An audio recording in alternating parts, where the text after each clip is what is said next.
At kapag iniabot natin ang kamay natin sa kamay ng Diyos, napakalaki ng kamay ng Diyos, napaka makapangyarihan para abutin po tayo.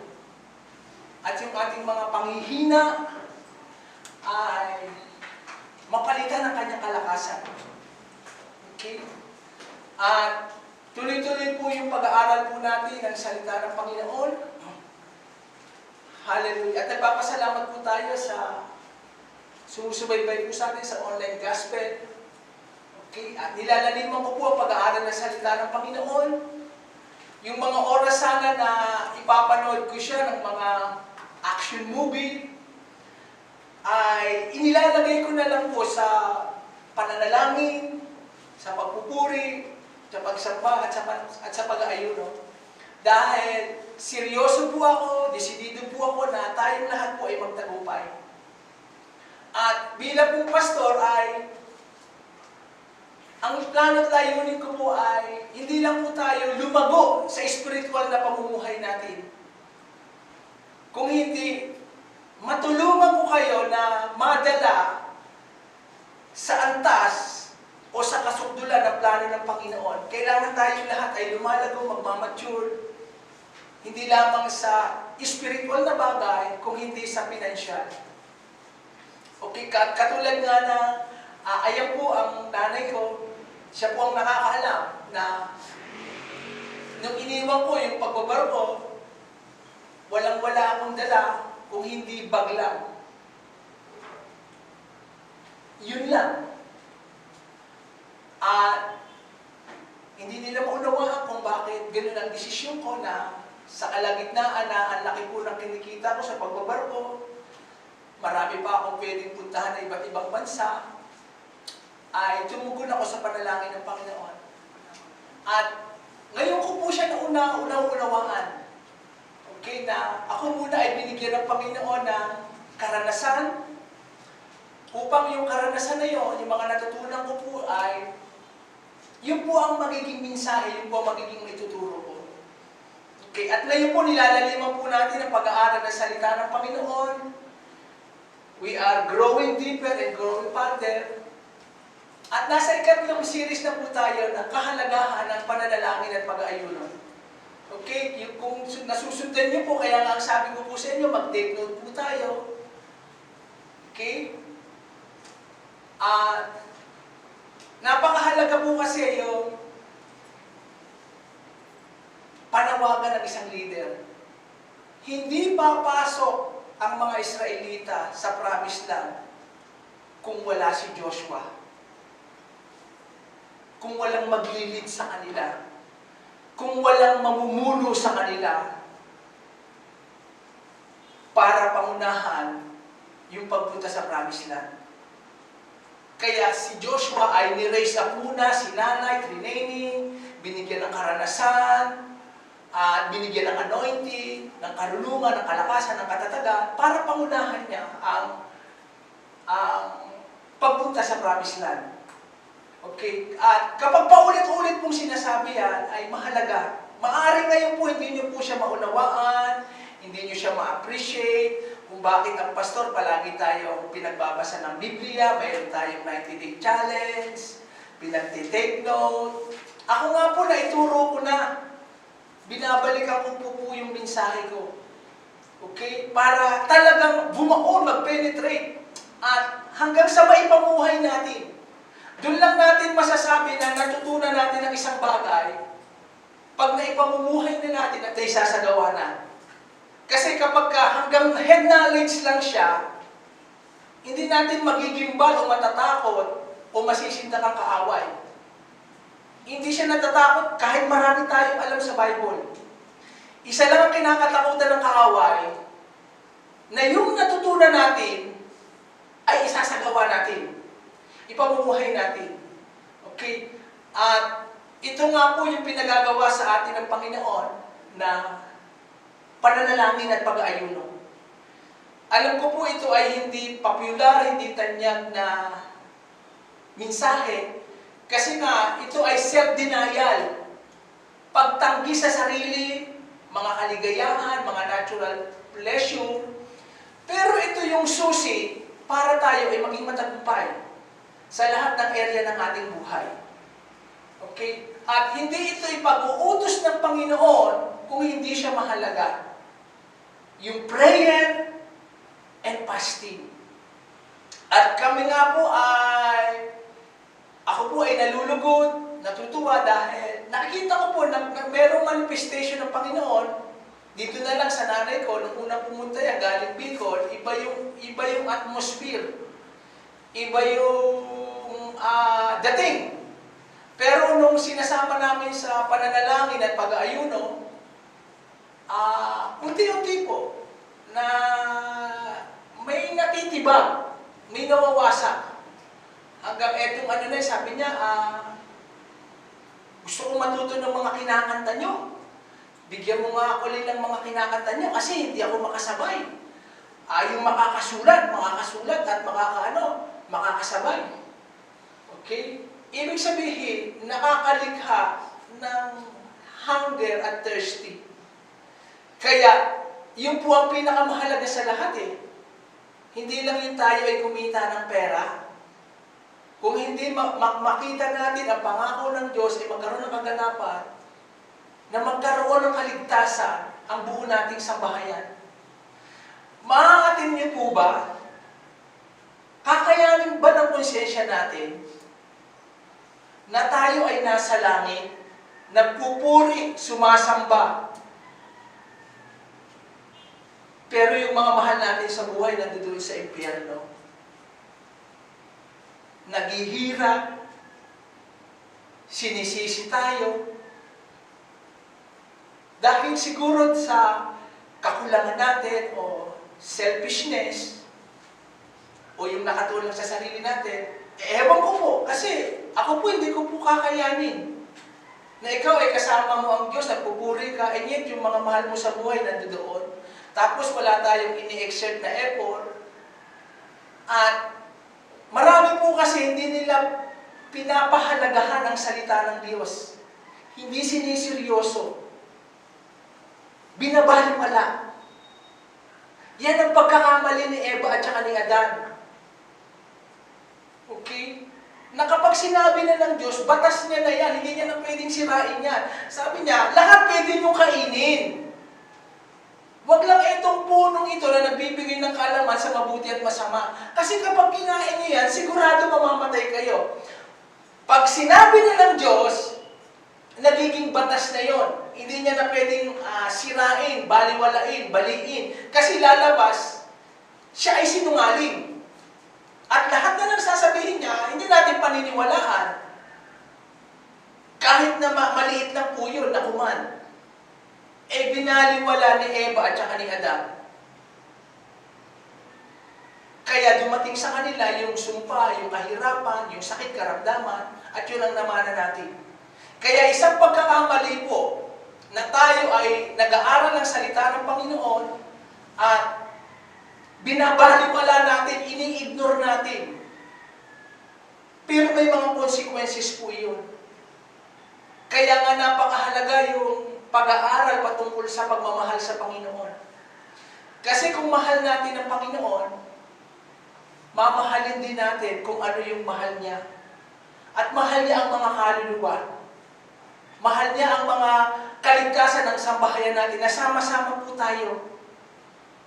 Okay? Kaya nga napakahalaga sa atin na magsisimba tayo, buong pamilya. Sama-sama. Huwag tayong manghihinayang dun sa pera na hindi natin kikitain.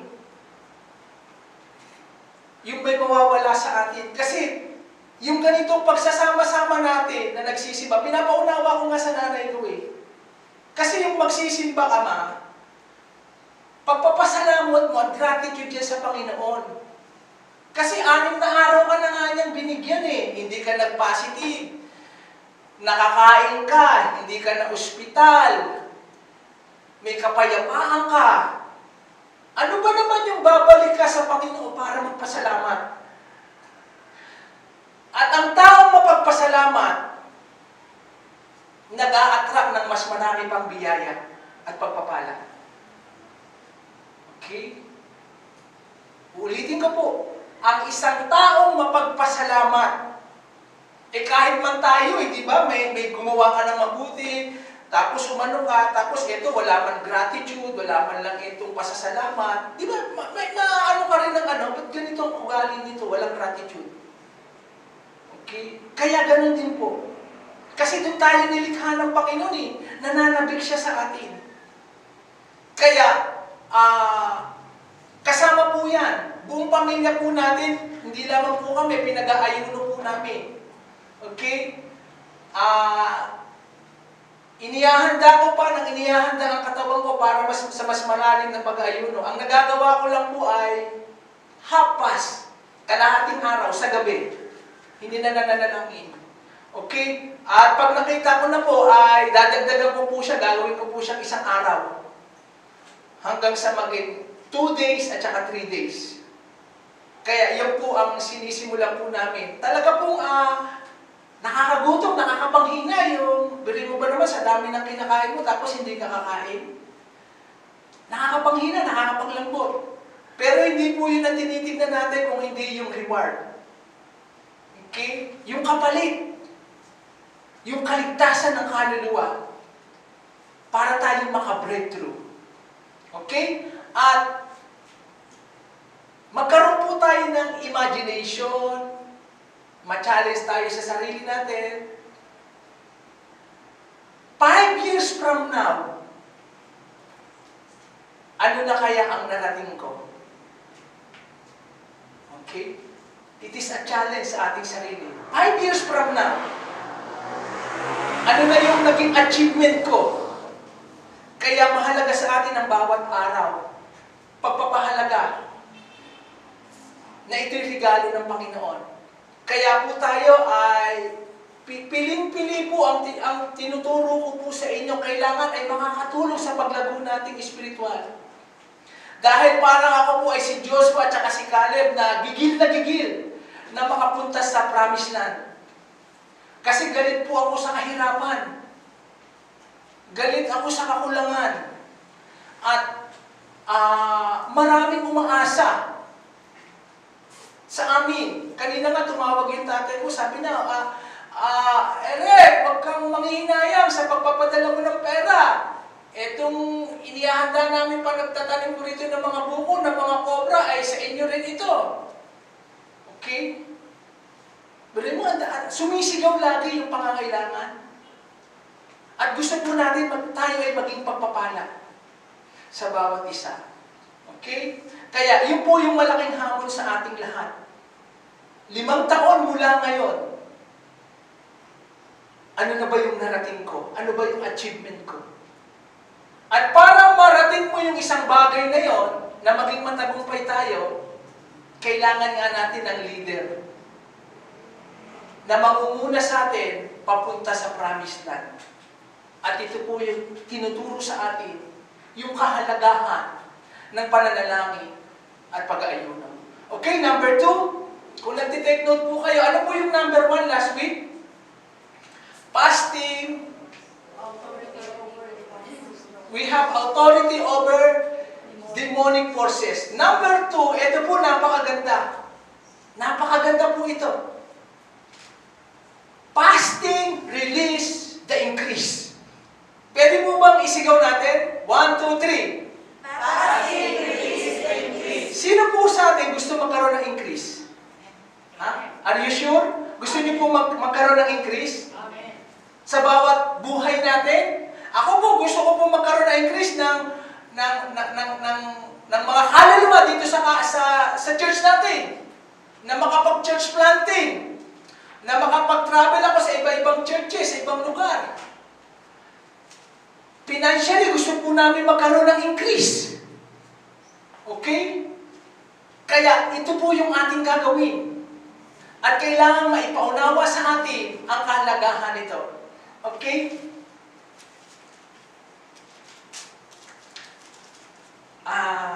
Maliit po kasi doon. Mas nilakihan po natin para mas maunawaan po natin. Okay? May 3 stages or level ng paglalakbay ang mga Israelita. Ang mga Israelita po ay pinili ng Diyos. Sila ay lahi ni Abraham. Kaya lang pagdating dun sa Exodus, naalipin sila sa Egypt ng napakatagal na panahon. 430 years. Ang tagal! 430 years, sila ay slave. Wala silang karapatan. Ang trabaho nila, gumawa ng bricks sa pamamagitan ng dayami, at yun ang ginagawa para gumawa ng mga bricks para magkaroon ng pyramid. At nung panahon na yun, ang Egypt ang pinaka-most powerful nation sa buong mundo. Bukod sila sa alipin, nakahubad-hubad sila, nakakadena, kung ano-ano lang pinapakain sa kanila, wala silang kapahingahan, wala silang kalayahan. Kung ano ang inutos sa kanila, kailangan nilang gagawin. At nung nagalit si Pero, binibigyan sila ng kota. Pinadami, lalo silang pinahirapan. At yun po yung kalagayan po natin nung wala pa po tayo sa Panginoon. Alipin tayo ng kasalanan. Nakabilanggo tayo. Wala tayong kalayaan. Pero may magandang plano at layunin sa atin ng Panginoon. Okay? Doon sa Egypt, hindi lang sila alipin sa kasalanan, na mindset sa kanila yung slave mentality, yung poverty mentality. Na kahit nakalabas na sila, mapunta na sila sa promised land, mayat-maya ang nasa isip nila, bumalik na tayo sa Egypt, buti pa ron, may bawang, may sibuyas, kahit hinahataw tayo. Nabaon ng malalim sa isipan nila, yung slave mentality, yung kahirapan. At doon sa Egypt, nakakaranas sila ng not enough, hindi sapat. Hindi sapat. Kasi alipin sila eh. Kung ano lang yung meron sila, yun lang ang kakainin nila. Wala silang kalayaan, wala silang choice. Okay? Yung not enough.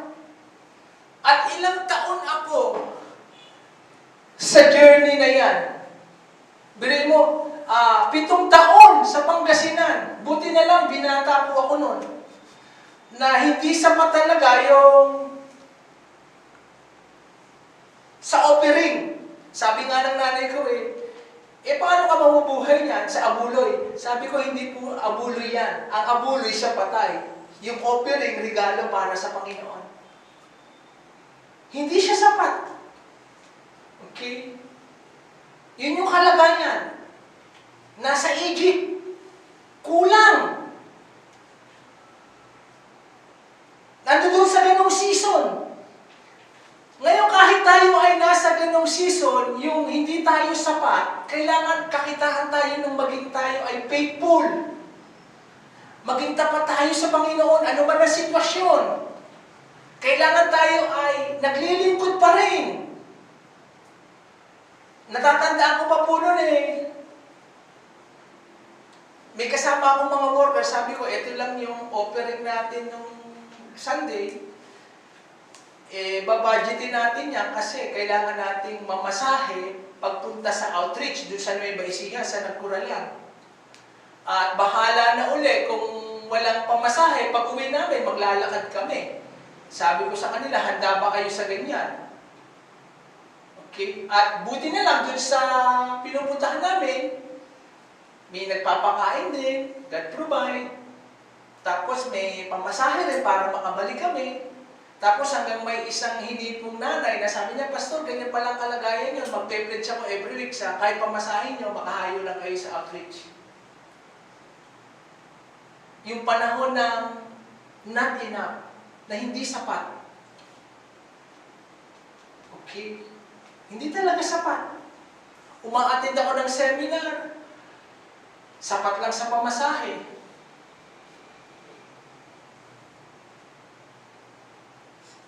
Pero kailangan po tayong maging tapat. Yan ang tinitignan ng Panginoon, yung katapatan natin. Masubukan tayo dun sa panahon na wala tayo. Kung bibigay ba sa pressure o sa pangangailangan? Ang dami po nitong mga Israelita. Okay? Dahil narinig ng Panginoon yung iyak nila. Ang sabi ng Panginoon, Moises, narinig ko yung mga palahaw, yung paghihirap ng bayan kong pinili. Puntahan mo si Pharaoh. Sabihin mong palayain niya ang aking bayan. Kaya pinuntahan po ni Moises si Pharaoh. Ang sabi niya, mahal na Paraon, meron pong pag-aari ang Diyos na nasa kamay ninyo. Meron siyang treasure, kayamanan, na kailangan ninyong palayain. Sabi niya, sino? Etong mga Israelita. They are treasure. They are the apple of eye. They are chosen one. Pinili ng Diyos na gusto niya pagpalain. Let them go. Ang sabi ni Pharaoh, sino ba yung Diyos mo? Hindi ko kilala yan. Hindi ko yan papalayain. At lalo pang pinahirapan ng mga Israelita. Okay? At hindi pumayag ang Diyos. Alam natin ang istorya, nagpadala ang Diyos ng 10 salot. Hanggang sa huli na, yung ika-10, sabi niya, sa salot na ito, hindi lang kayo palalayain ng Paraon, ipagtatabuyan pa kayo. Yung kamatayan ng lahat ng panganay na lalaki, pati mga hayop. At ganun nga ang nangyari, nung gabi na yon, yung anghel ng kamatayan lumipot sa buong Egypt, lahat ng mga panganay na lalaki ng mga Egyptian namatay. Sila Moises lang ang natira. Okay? Kaya, in the book of Exodus, sabi ng mga Egyptian, ito na yung mga ginto, mga pila, mga hikaw, singsing, porselas, ito na lahat yung kayamanan namin, dalhin nyo na. Sige na, umalis na kayo. Kaya dala-dala po nila yon. Nagmamadali sila. Sinakay nila sa mga ariton, lahat naglakbay, mga buntis, mga bata, hanggang tinawid nila yung Red Sea. Nakita nila yung kapangyarihan ng Diyos, nahati yung dagat. Okay? Doon sa wilderness, sapat-sapat lang ang blessing nila. Ang sabi ng Diyos, magpapaulan ako ng mana, ng quail, ng pugo, ng tinapay. Kaya paglabas nila kinaumagahan ng tent, may supply sila sa Diyos. Araw-araw. Sabi ng Panginoon, kahit kumuha kayo ng marami, sapat lang yan sa isang araw. Kasi mapapanis yan. Hindi nyo rin makakain yan, hindi nyo mapapakinabangan. Ganun ang ginawa nila. Kumuha sila ng marami, pero hindi nila nakain, napanis, nabulok. Hindi pinakinabangan. Yung blessing lang na yon, provision lang ng Diyos, ang tawag doon, just enough. Sapat-sapat lang. Sapat-sapat lang. Okay? Pero hindi yun ang plano, ang kasukdulan ng Panginoon. Ngayon sa wilderness, doon sila tinest ng Panginoon kung ano yung laman ng puso nila para i-humble sila, para turuan sila. Kailangan silang mabuhay ng hiwalay. Mawala yung attachment nila dun sa Egypt. Kaya lang, karamihan sa kanila, nung sila ay nasa wilderness, hindi sila nakapasa sa pagsubok ng Panginoon. Kasi puro sila reklamo. Puro sila atungal. Biruin mo, wala silang ginagawa. Hindi sila nagluluto. Pag-gising nila, meron ng pugo, may tinapay na. Tapos maya-maya, reklamo sila. Sabi nila, ano ba naman ito, Moises? Puro pugo. Umaga, pugo. Tanghali, pugo. Gabi, pugo. Yung hininga ko, puro pugo. Puro tinapay.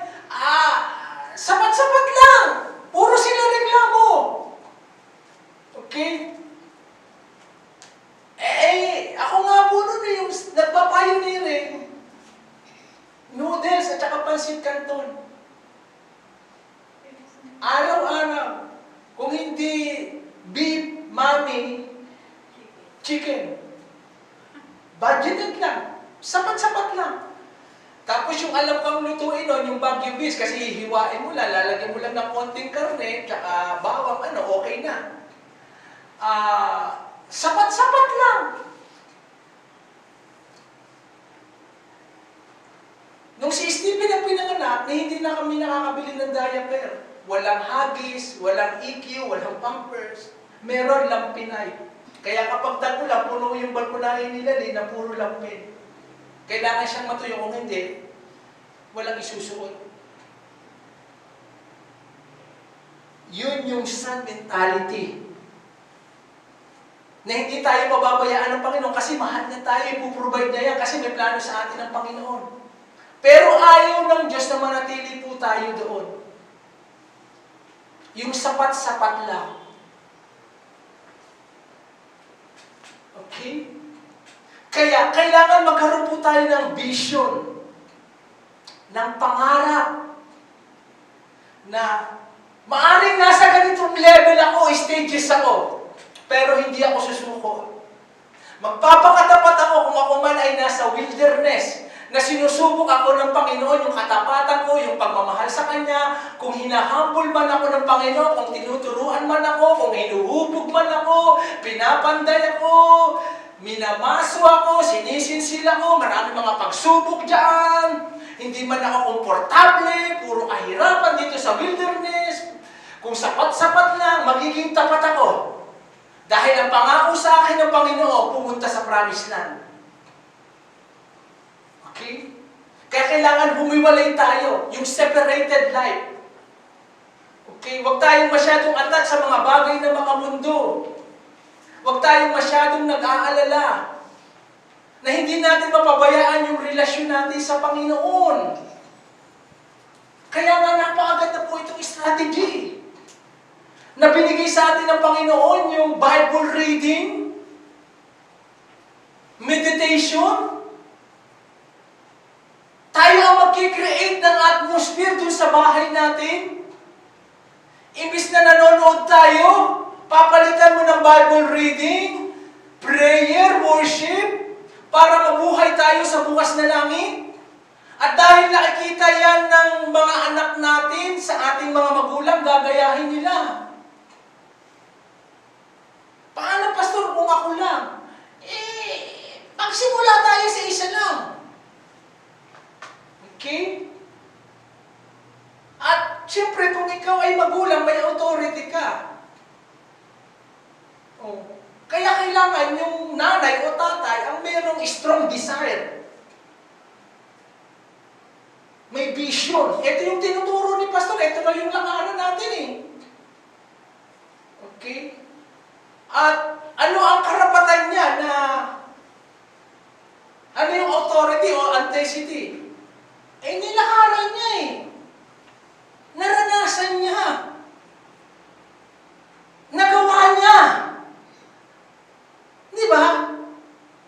Di ba bakit namangha ang mga Israelita kay Joshua, nasusundin si Joshua? Ano yung authority ni Joshua?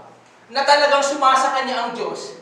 Nakita nila, bawat puntahan nila Joshua, nagtatagumpay sila. Bumabagsak yung Jericho wall.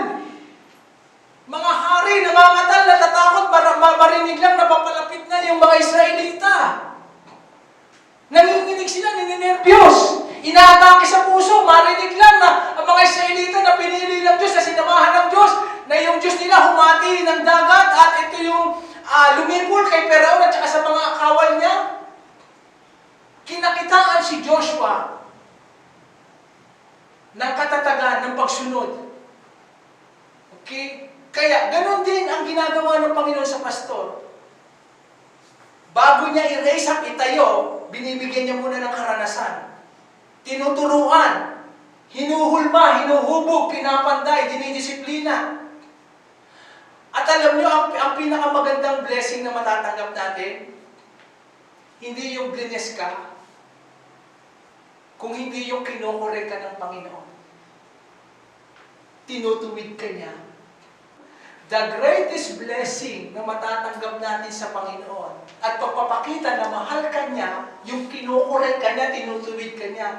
Kasi kung hindi ka niya anak, bakit ka niya ikukurek o itutuwid? Wala siyang pakialam sa'yo. Parang sa atin, sa natural na magulang. Anong pakialam natin sa mga ibang bata na yan kung hindi namang ba't natin niya ituturek? Kung wala naman tayo sa kanila. Ito yung anak natin. Dahil mahal natin sila, kailangan gabayan sila, kinukurek, tinuturuan, tinutuwid.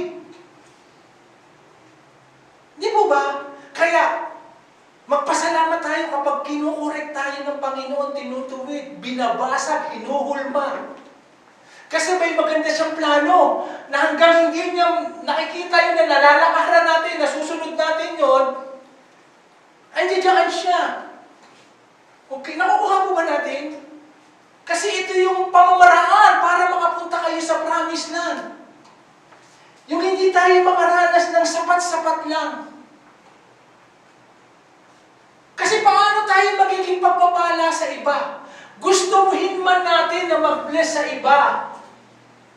Eh kung yung blessing natin, para sa atin lang, sapat-sapat lang. Di ba? Di ba mas maganda yung pakiramdam na ikaw yung nakakapagbigay? Mas mapalad yung nagbibigay kaysa tumatanggap. Okay? Natutuwa nga ako kay Stephen eh. Nung panahon ng lockdown, ayan si Gilbert na diyan, nagtatakal ako ng uli, ang lakas ng presence ng Panginoon, umiiyak ako. Sabi ko po, kasi naano ko yung mga kapatiran natin, baka kasi naano na yung budget ng church, pwedeng makatulong ka ba? O sabi ni Gilbert, sige pastor, magbibigay ako ng 3,000. Tapos, nagbago. Sige po, pastor, 4,000.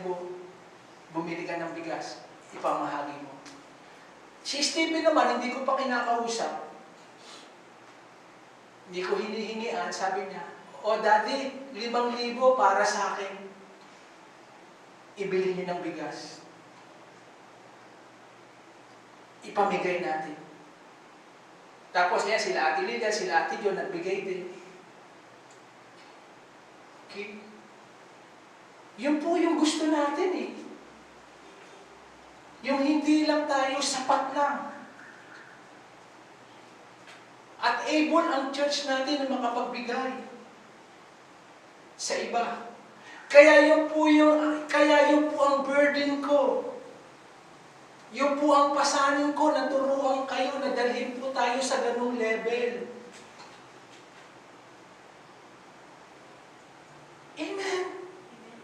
Kasi hindi yan ang plano sa atin ng Panginoon na manatili ka sa wilderness. Na dyan sa wilderness, magpakatapat tayo. Nung pinapayonirin ko po ito, dahil yung sasabihan ko, binigay ko kay Pastor Doming. Nagbibisikleta lang dito. Nagbibisikleta lang. Pauwi. Naghahanap ako nun ng mga point pa, hugasan para makapagano sa lumang check. Minsan nagtapong pa sa kalsada yan. Kakitaan tayo kahit tayo ay nasa wilderness, kahit sapat-sapat lang yung natatanggap nating pagpapala. Maging tapat tayo sa Panginoon, magtapat po tayo. Unahin natin ang Panginoon. Huwag tayo magpapabaya. Yung communion natin sa Kanya, yung prayer life natin, yung ang sarap po nun eh, yung sabi ng Panginoon, ang plano ko sa inyo para para lumaya kayo sa Egypt, hindi lang sa wilderness, pupunta kayo sa promised land. Sa lumang pangako. Doon sa lumang pangako, flowing with milk and honey, na nung pinaispayan ni Moises, sa 12 tiktik, umuwi yung 12, biruin niyo po yung ubas, kasing laki ng ulo natin. Kasi pinipingga nila eh. Saan po kayo nakakita ng ubas? Kasing laki ng ulo. Parang pakuan. Ubas pa lang yun. Ibig sabihin, talagang masagana, mayaman. May katibayan. Kaya lang ang sabi nila, may mga higante. Doon, tayo ay parang tipaklong lang. Hindi natin kaya, imposible. Okay? Ngayon, dito sa promised land, kailangan mas magpakalalim tayo. Kailangan, hindi lang tayo dapat separated, nakahiwalay sa mundo, naka-attach. Kailangan namumuhay tayo in consecration, nakatalaga. Para sa Panginoon. Kaya nga sila Joshua, bago sila magsimula ng digmaan, kinonsecrate sila, tinuli, sinircumcision. Dahil nila magdadala ng tagumpay nila. At kailangan mapalitan yung ating pag-iisip mula sa pagiging slave mentality, alipin ng kasalanan, o yung sapat-sapat lang, kailangan tayo maging soldier mentality. Kasi kahit pinangako na ng Diyos na merong masaganang lupain, flowing with milk and honey, may mga higante dyan na kakalabanin natin. Na kailangan nating paalisin, i-warfare. At dito papasok po yung prayer and fasting. Hindi ang Diyos ang pumipigil para po tayo pagpalain. Yung mga demonyo na ayaw tayong sumagana, lumago, magmahal sa Diyos, maglingkod. Nagdi-discourage tayo, pinapadala niya ang iba't ibang problema, mga pangangailangan, hanggang sa manghina tayo. Kailangan matrain tayo as a soldier. Kailangan matuto tayong lumaban. At ang sandata natin, hindi mga dinamita, hindi mga granada, o hindi pananalangin at pag-aayuno. Makikipag-warfare tayo. Kasi kung ano yung nangyayari sa physical realm, nangyayari sa spiritual realm. Ang pakikipaglaban natin ay hindi sa laman. We are not wrestle against flesh and blood, but against principality. Kaya doon po pakakawalan ng Diyos yung increase. Kapag tayo ay nagkaroon ng soldier mentality. At alam po natin ang isang sundalo, unang tinuturo sa sundalo, yung discipline. Kita nyo sa ROTC, kahit pag sinabi ng kailangan nakaganyan ka. Bilag sa araw, tapos nakapagupit kang maiksi, maayos lahat, tinitignan. Hindi pwede sa isang sundalo ang walang disiplina. Dahil pagdating sa labanan, ikamamatay niya yan. Ikatatalo nila yan. Kaya tinuturuan sila ng iba't ibang mga bagay sa pamamagitan ng disiplina. Sa PMA nga po, pati yung higaan kailangan na parang planchado. Tapos yung tsinelas nila, tapos malinis. Tapos pag darating yung mag-i-inspection, kailangan nakapaganyan sila. Tinuturuan sila.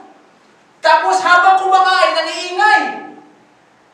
Ang iingay, tinitrain sila, ang iingay. Habang nasusubuan ng gano'n, nagsisigawan. Kasi kung oras na ng barilan, nakapokus sila, hindi sila malilito. Sanay na sila sa ganung atmosphere, yung ingay, nakakonsentrate sila. Lahat tinuturo roon. Kaya ang church po na ito ay training camp. Dito po tayo tinuturuan para maging sundalo. Kailangan alam natin ang salita ng Panginoon, yung tabak ng Espiritu, which is the Word of God, kung paano natin gamitin yung mga pangako ng Panginoon. At minsan kapag malapit ka na sa promised land, ang daming pressure, ang daming pagsubok, ang daming pagliliglig. Kasi mga demonic forces na yan Kasi malapit ka na sa promised land. Nandiyan na talaga yung puro higante. Okay? Kaya minsan mararamdaman natin. Kaya itong ilang buwan ang pakiramdam ko, parang pinipressure ako palagi. Parang may pumipiga, may nagigrip. Kaya kinakailangan magpakalalim sa pananalangin. Kaya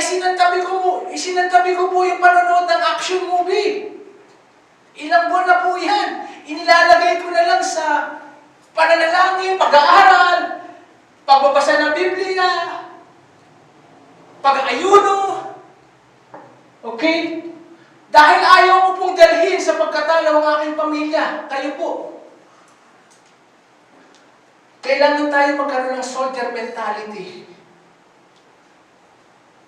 Kailangan matuto tayong lumaban, matrain. At ang panlaban natin sa mga higanting yan ay mga pananalangin niya at pag-aayuno.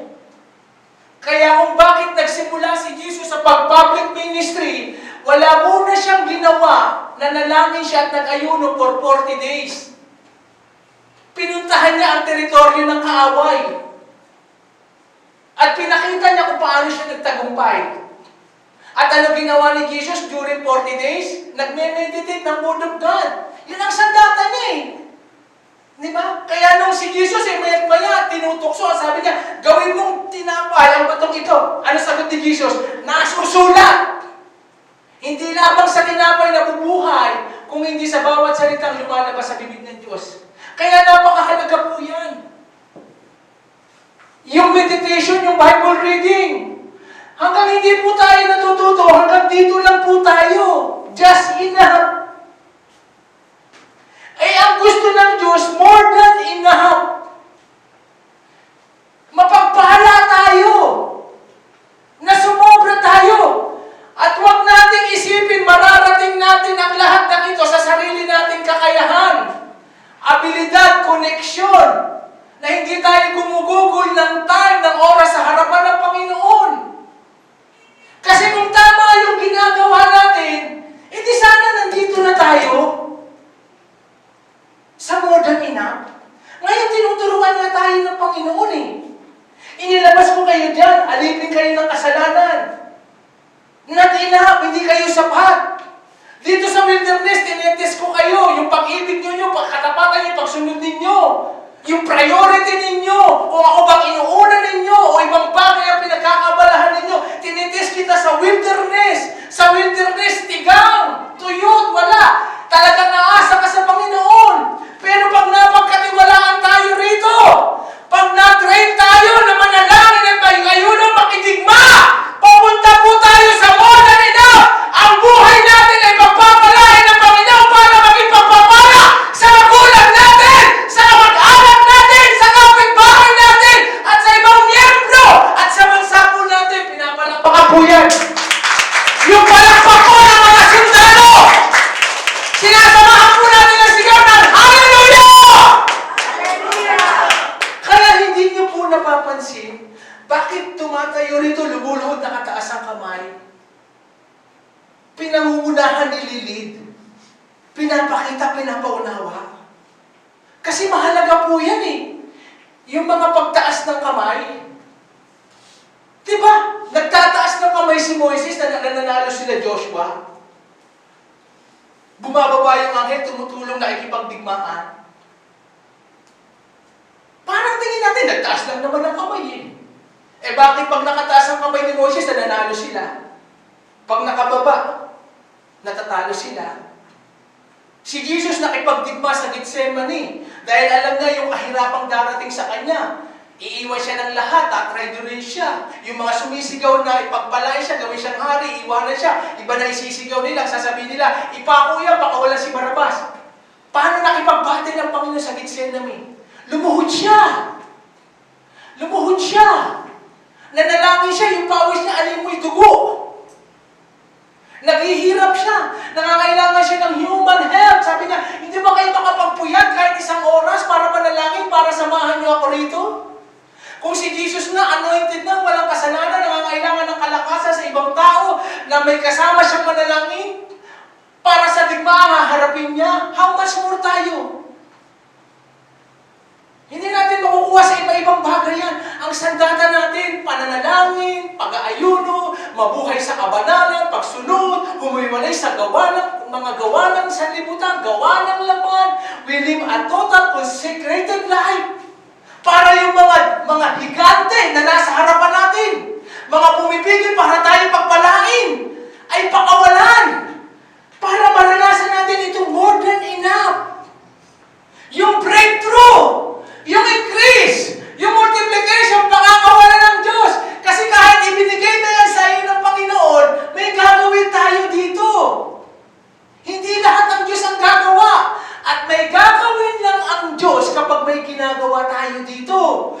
tayo ay mananalangin, mag-aayuno. Lalaya ang mga mahal natin sa buhay, sa kaligtasan.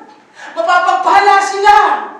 Na kahit ano ang sitwasyon ng ekonomiya natin, hindi tayo apektado. Kasi nandito tayo sa mundo, pero tayo hindi nabubuhay katulad ng taga-mundo. Iba ang sistema natin. Mabubuhay tayo sa bukas na langit.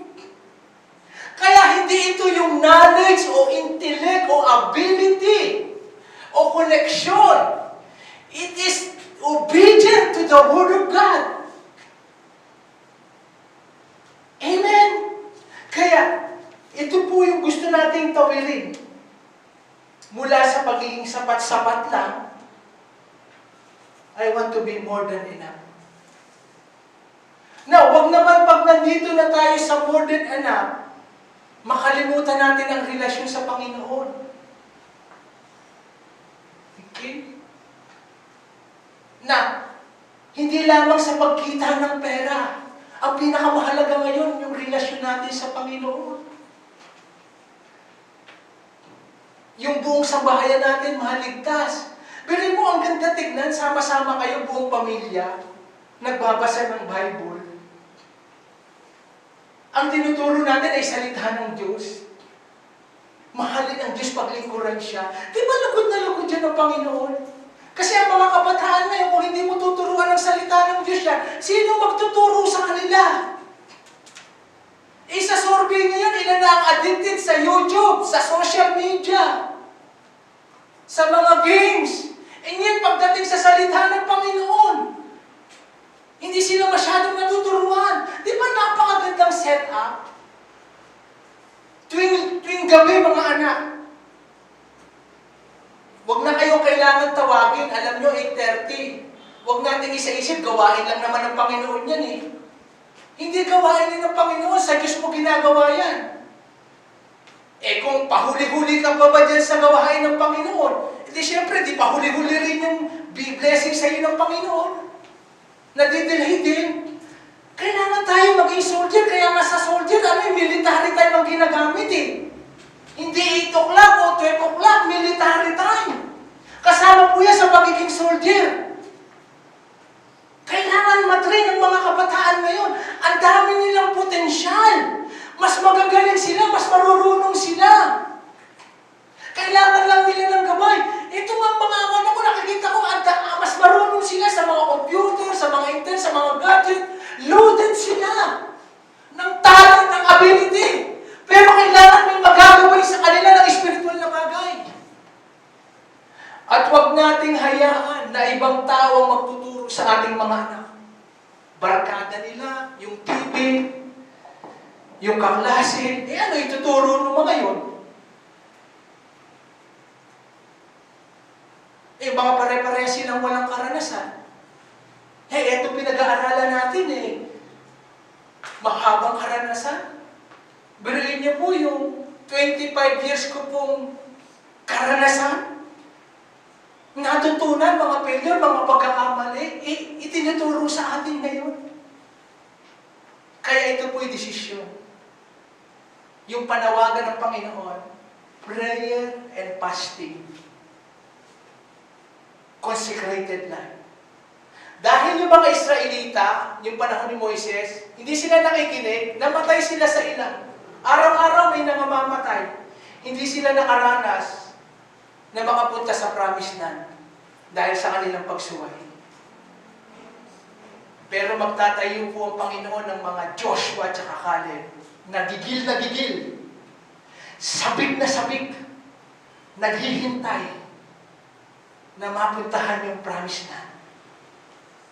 Okay? At kayo po yun. Gigil na gigil po tayo. Okay? Sabik na sabik po tayo. Okay? Na mapuntahan natin. Huwag tayong makontento sa not enough. Just enough. More than enough. Pastor, paano mo napapatunayan yan? Nagawa natin.